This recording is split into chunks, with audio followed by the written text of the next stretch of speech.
After I left the consulting firm, I went to a place for 2 weeks, just hanging out, tried it out.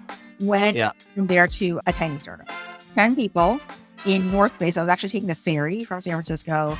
It was in the cervical cancer space. I learned a ton about the cervical cancer industry, about the cancer industry in general from a medical device perspective. And for better or for worse, or I guess the pros I learned from it, worked for someone who basically was just fraudulently running the finances of the company. And so there was a lot of weirdness around, do we actually have funding to stay in business? My paychecks were sometimes personal checks because there was not enough money to actually fund the company. So this guy was kind of like having his wife sometimes just write out personal checks and stuff, which is very strange. I left that place very quickly because I found out when I interviewed, my question was, how much runway do you have? Which was the smart thing to ask. What I didn't know was someone could just lie to you and say, we got 12 to 18 months. What I did realize was this guy was sitting on maybe 3 weeks of funding at the point. He was trying to get funding by saying he had existing funding. He was just pulling a Theranos, saying, I got funding, so other people have funding. He was like mini Theranos, dude, like from a funding perspective. So based on that, I won't do any name dropping there. That's actually really helpful. And I'm sure things are a little bit different now. Were there any red flags during the interview process? You asked a question and they clearly lied to you. What are the things you might suggest from like a verification perspective for someone that is maybe in the same shoes that you were in at that time, which is, okay, I'm making a bunch of choices. You had choices based on your personal life, obviously, and it made a lot of sense. But you also saw this opportunity with being at smaller companies to be riding maybe like an early rocket ship and also being able to take on a ton of responsibility at the time. You targeting startups makes a lot of sense given the kind of goals that you had in mind. And so when you get to that point where you're like, I still want to have some level of stability for the next 12 to 18 months. Right. How were you in that place, or were you advising someone in a similar position, tell them about verifying whether they'll actually be able to pay you? This is company checkbook. It's actually a tough question because the obvious automatic answer is ask for proof, right? But this guy showed me proof, and it still turned out to be true. So now it's just more a question of like, how mature can you be in analyzing the evidence? So at the time, the guy showed me a letter of intent for funding from some third-party venture capital company. And then what I didn't know was a letter of intent is, to me, I read it as, we will fund you.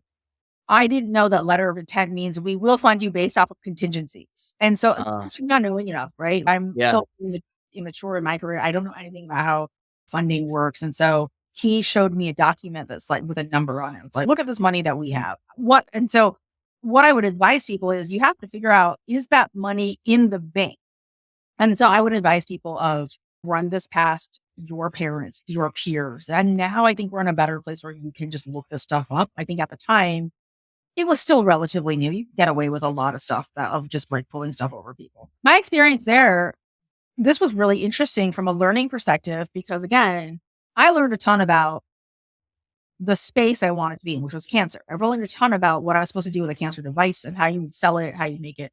I inadvertently learned a lot about what goes on in the funding journey based off of seeing how much this guy was trying to pull me in sometimes to help him cover up certain things, right? And so this letter of intent that I saw, I eventually met the guy who was like the VC rep. I didn't blow the cover on this company. I think I helped a little bit because I remember talking to this guy and then validating. He asked me like, has X, Y, and Z been done? And I was like, no, that's never been done. It's not here. And I think that helped him to withdraw his letter of intent to fund.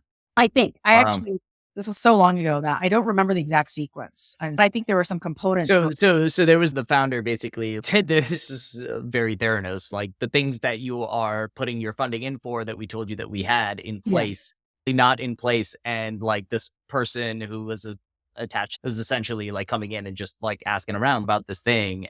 Got verification that wasn't there from the employees, which, wow. That ultimately just found out that when you're a company that small 10-person company, you got no rights as an employee.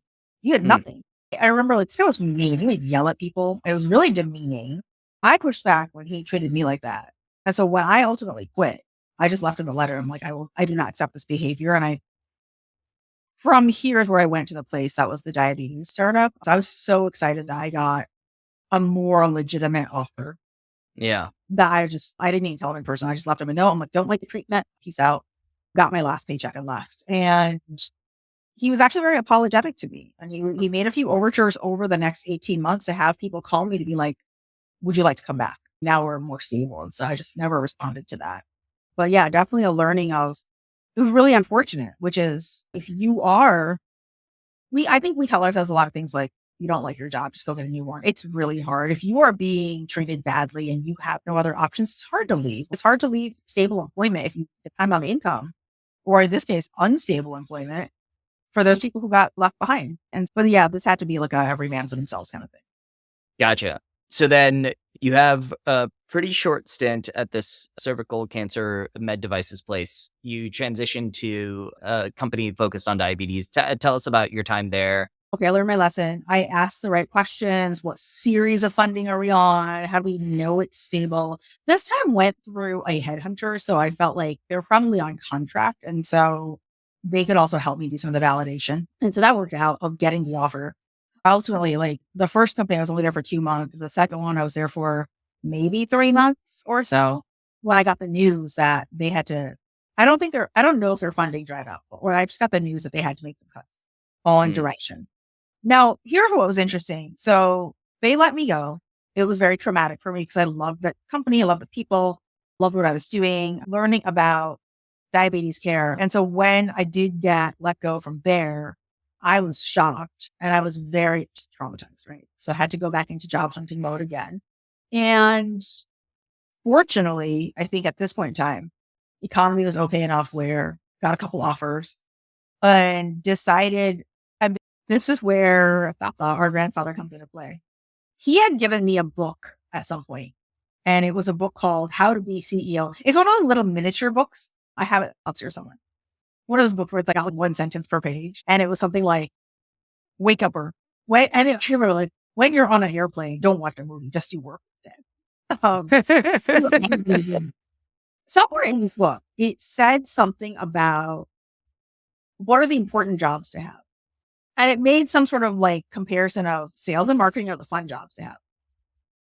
Stuff like that. But they're like, you want to be stable, which means you need to be doing something operational. I think it may have pointed out like be in charge of the product or be a product manager.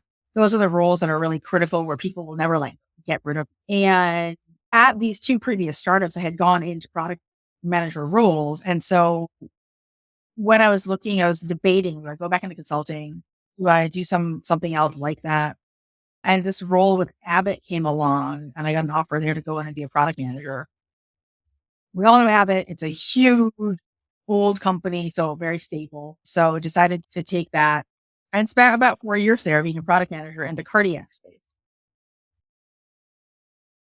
We ended up agreeing that it would be a good fit and went through their process and ended up as an enterprise rep for Mixpanel, which was great. We had a tough year that year, so it was pretty rough. And I was starting to feel pretty burned out. I think after the Assembled thing with it, I might have been a little long for that world. I was starting to get pretty tired and I was burned out, really. And at some point in my journey at Mixpanel, I knew that it would probably be a good idea for me to step away and take some time. So that's what I did. At a certain point, I think I was there for about a year and then decided to step away. And I ended up taking nearly a year off. If you were to look back on your burnout, what were the things that kind of led to it? And then, because I've been in this boat, and I think a lot of people have, and I think this is something that is really important to identify causes for and not just symptoms of. Yeah. And I'm curious about what reflection you might have done as to like, when you get to that point, what you might be doing differently. Yeah. Where you I think it's like a number of different things. So it's hard to pin down as you would expect. It's obviously not just one thing. Yeah. I think that if I'm being really candid, there are a few things that really stick out to me. One, when you work for companies that have taken venture capital and the market's taken a downturn, which it had at that point, things get tense, really tense. And I think that there are organizations, and a couple of them that I work for are guilty of this, there are stages in Salesforce, right? So you have an opportunity, it's in Salesforce, and it's maybe the first, however the company decides to name their kind of deal stages, right? There's discovery and Funnel. then demo and then whatever. There's usually, between 5 and 7 of these stages. And there seemed to be this kind of growing trend in sales management. And I've talked to other folks in our other companies who have seen this too, where if you take an initial call, it's discovery and it moves into, say, demo, which means you just ask them a bunch of questions about their company and what they're trying to accomplish by working with somebody like you. And you're saying, okay, this is like a good enough fit to show them the product. That's it. That's like the only commitment that they've made. It got to the point, and I think there's just a lot of downward pressure from VCs to board to C-suite to just all the way down the chain. And it eventually gets to a point where if you move something from discovery into demo, the expectation is there's no reason you shouldn't close that. Huh. And it's just not true. One, it's an unreasonable expectation. And look, in their defense, they'll turn around and say, oh no, we actually bake in a 25 to 35% close rate. But the pressure for each individual deal, it becomes a lot. Especially they expect you to close earlier in that funnel. That pressure is coming when things are not it's just like things are not going as well. The economy's going down, funding is drying up like broadly in the economy. Or you're in a crowded space and getting outpaced by somebody else, or maybe their value got marked down. There's like a number of things that can happen. I'm not saying any of those did, but I think that there's just the downward pressure when things are not going as well as some executives would like to see, just especially on the enterprise side, right? Because enterprise is presumably pulling in large logos. Like I worked with Honda and a number of other folks, these very large organizations. And part of the enterprise motion is you kind of have to map out an entire company and try to figure out how to sell into each one of those. Yeah. What I'm hearing from you is maybe some symptoms of some of the downward pressure that ends up being applied onto the company and the sales organization. What was happening on the ground? Does this start happening at Assembled? Did that carry over into Mixed Panel? Because you talk about burnout, right? And it sounds like you're describing one of the symptoms. Were the facts on the ground in terms of what your close rates were actually changing at all? Was that actually getting worse for the sales organization? Yeah, it was. I wasn't hitting my number. I wasn't hitting 100% quota for that year. It wasn't atrocious. Yeah. But it was one of those things where I was kind of like, it's just an icky feeling. You want to be at 100% of quota. Your comp is 50-50 base and variable, right? At most of these account executive roles. Yeah, it sucks. It just doesn't feel good.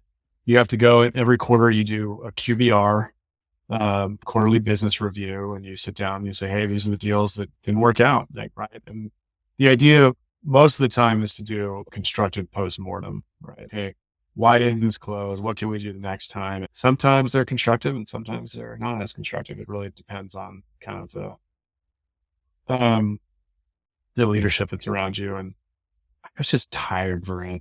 I was really tired. I felt I bounced between Google, Assembled, and Mixed Panel all within a couple of years. And it takes a while to get your footing as a salesperson in any new organization, right? There's a learning curve on the product. There's building your book. There's all the mapping out the organization for yourself, just internally. Hey, who can I go to reliably to get answers through these sales processes? And I was just tired of it.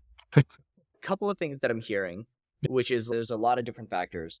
The actual, there's a big one, which is essentially is like the environment became hard to sell. And so there's a lot of pressure, like externally, internally, and then you're forced to make a lot of shifts. And I was just tired. I think my push out was personal. I was just exhausted. And I think it was time for me to figure out how to get my blood pressure down.